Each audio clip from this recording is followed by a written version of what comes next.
waktu belum ada ini. Nah sekarang rame lagi, terakhir saya baca di medsos nih. Ternyata namanya Jokowi di ijazah sama di KTP beda katanya, ditampilin di sana.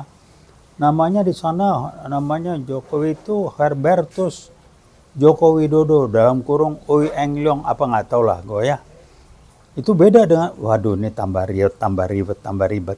Bukan segera diklarifikasi, atau memang tidak mungkin diklarifikasi karena memang itu benar.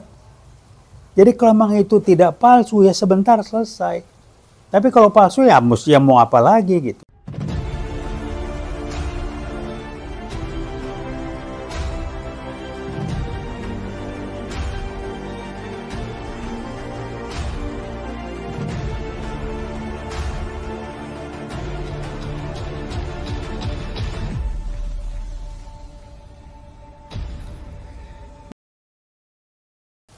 Assalamualaikum warahmatullahi wabarakatuh. Kita ketemu lagi lewat UI Watch ini. Kali ini kita akan membahas mengenai ijazah palsu Pak Jokowi. Yang ingin dibahas bukan ijazah palsunya, tapi yang ingin dibahas adalah upaya pengalihan suatu bentuk strategi lapangan, bukan menyelesaikan, mengatasi, dan menjawab palsu nggak palsu ijazah tersebut. Tapi publik diarahkan dengan mengalihkan bahwa lebih penting itu skill. Ini urusannya apa, saya bilang. Orang lagi ngomong nih ijazah palsu nggak palsu, tolong dibuktikan. Pengadilan begini, karena nggak ini, segala macam. Kenapa di pengadilan tiba-tiba dibatalkan? Ya, UGM, ya udahlah saya sudah ngomong ya, saya mantan orang kampus juga. Kalau udah kampus kayak begitu kan repot. Tapi bagus diangkat pernyataan itu meyakini, wah bahasa itu bukan bahasa hukum katanya. Tidak bilang itu asli, itu palsu, ya nggak tahu lah. Kalau orang kampus saja sudah berpikir sebagai birokrat, ya ada susah. Akademisi katanya merdeka apa? Jadi udahlah. Jadi saya terutama memahami orang lagi ngomong palsu nggak palsu. Pak Jokowi ya namanya usaha kan, meyakinkan ini. Saya ini sumbernya terus terang aja di medsos ya, yang rame karena sumber resmi nggak gitu jelas. Gurunya ngomong ini nih, dihajar lagi di medsos. Masa guru lebih muda usianya dari muridnya? Gurunya lebih sekian, itu rame. Kemudian mata pelajarannya pada waktu belum ada ini. Nah sekarang rame lagi, terakhir saya baca di medsos nih. Ternyata namanya Jokowi di ijazah sama di KTP beda katanya, ditampilin di sana. Namanya di sana, namanya Jokowi itu Herbertus Joko Widodo dalam kurung Oi Englyong apa nggak tahu lah gue ya. Itu beda dengan, waduh ini tambah ribet. Bukan segera diklarifikasi, atau memang tidak mungkin diklarifikasi karena memang itu benar. Jadi kalau memang itu tidak palsu ya sebentar selesai. Tapi kalau palsu ya mesti mau apa lagi gitu. Saya menduga karena memang palsu, ada manipulasi, ya dialihkan, istilahnya kalau di bahasa yang saya belajar dulu, shifting the mind. Aduh, jadi geser tuh pikiran orang.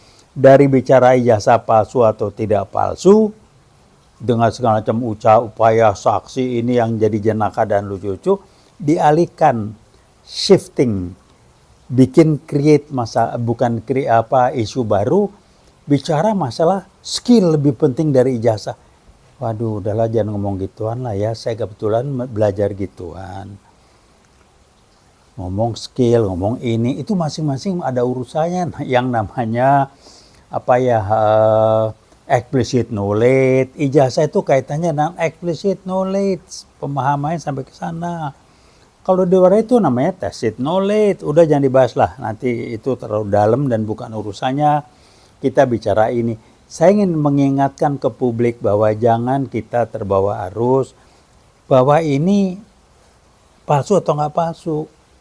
Ditahan alasannya apa? Penistaan agama, ya itu yang ngomong-ngomong menista agama, yang Tuhan bukan orang Arab, itu bukan penistaan agama. Ini mubahalah di terbuka, penistaan agama. Jadi kalau saya pakai orang Medan, ya suka-suka kau lah. Kalau aku yang berkuasa, kalau aku bilang yang benar A ya A, kenapa? Sebab aku yang berkuasa. Soal hukum, undang-undang, gampang lah gue yang ngatur semua, kira-kira begitu. Jadi ini tambah lama tambah lucu aja. Jadi ya kita jangan terbawa lucu. Yang lucunya itu lucu buat kita dibodoh-bodohin gitu. Maaf aja istilahnya kalau guyonan, gue kuliah capek juga gitu ya. Saya sih dosen bukan ilmuwan, tapi yang gak goblok-goblok bener lah. Buat gak ngerti itu namanya shifting the issues, shifting the discussion, shifting the topics apa. Mengalihkan aja. Jadi bukan diselesaikan, dialihkan supaya orang ribut dengan yang lain. Ya memutarbalikkan fakta barangkali seperti itu. Dan itu kan salah satu ciri-ciri PKI. Kalau sekarang PKI gaya baru ya itu contoh. Mutar balik fakta, ngomong ini baluk-balukin ke sana, manipulasi dan lain sebagainya. Jangan ngikutin lah strategi PKI itu, apalagi sekarang PKI gaya baru, kita nggak usah ikutin, stick ke sana, pastikan aja. Nah yang agak repot menurut saya adalah trust sebagian besar masyarakat kayak Pak Jokowi itu udah rendah banget.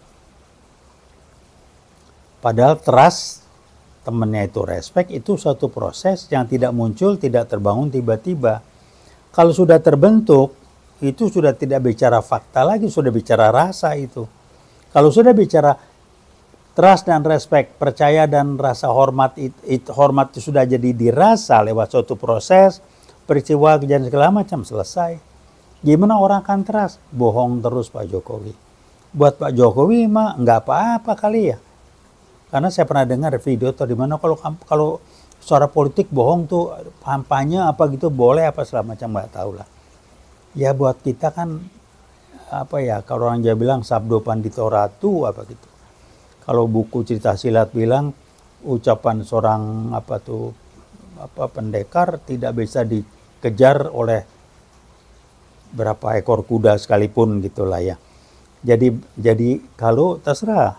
Tapi kalau dianggap sebagai pimpinan tidak perlu trust dan respect, yang perlu kekuasaan ya silakan aja. Nah jadi kalau mau shifting ini, issues ini, shifting challenge ini mau diterima, orang harus trust dulu. Kalau nggak akan mungkin berhasil. Saya jamin nggak berhasil. Jadi terakhir saya ingin ingatkan, yuk kembali pastikan dulu ini jasa benar nggak. Kalau nggak ada tanggapan, mari kita sepakat. Kita dipaksa untuk sampai pada kesimpulan memang palsu. So what? Ya nggak apa-apa.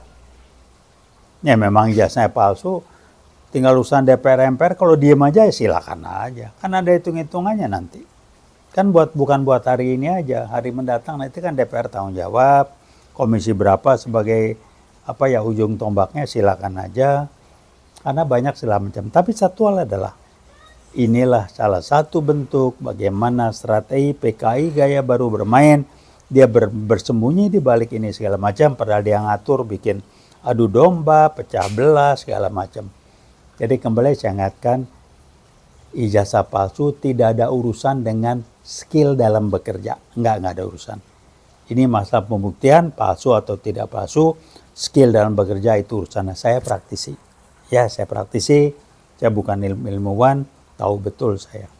Apa bedanya kompetensi sebagai ilmuwan dengan kompetensi sebagai praktisi.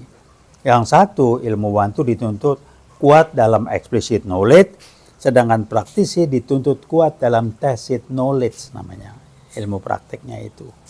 Ujung-ujungnya explicit knowledge apa? Jago konsep. Ujung-ujungnya tacit knowledge apa? Master. Jadi kalau ngomong skill udah nggak ada urusan lah. Palsu dengan skill itu nggak ada hubungan sama sekali. Itu pengalihan aja. Cuman sayangnya ya terlalu merendahkan intelektualitas lah kalau orang kemakan juga sih. Jadi udah dicatat aja. Ini bukan kebohongan loh. Ini penipuan. Saya bukan orang hukum. Buat saya orang awam ini sih penipuan. Bukan kebohongan lagi. Tingkatnya udah lebih kencang dari kebohongan ya. Bohong juga, tapi bohong yang udah barangkali nyangkut pidana lah, bukan bukan sekedar moral atau sistem nilai lagi. Mungkin itu aja yang ingin saya sampaikan. Kesempatan ini jangan lupa klarifikasi, pastikan ijazah ini palsu atau tidak palsu. Buat UGM, saya cuma ingatkan, Anda lembaga akademis, Anda harus bicara sesuai dengan kaidah-kaidah sebagai ilmuwan.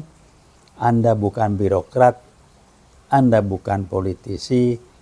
Bicara sesuai dengan norma-norma, nilai-nilai sebagai ilmuwan. Kalau benar bilangnya benar, kalau nggak benar bilang nggak benar. Ya ngertilah saya bahwa ada alumni, mantan rektor alumni apa yang di Sekpri apa itu mungkin ya bukan mungkin lah. Pasti dipakai dimanfaatkan ya. Beliau sudah di sana sudah bukan jadi akademisi lagi, sudah jadi politisi. Kalau Anda bisa dirubah-rubah ikut jadi politisi, bukan akademisi ya silakan aja. Anda terima konsekuensi. Itu aja yang ingin sampaikan. Terima kasih. Wassalamualaikum warahmatullahi wabarakatuh.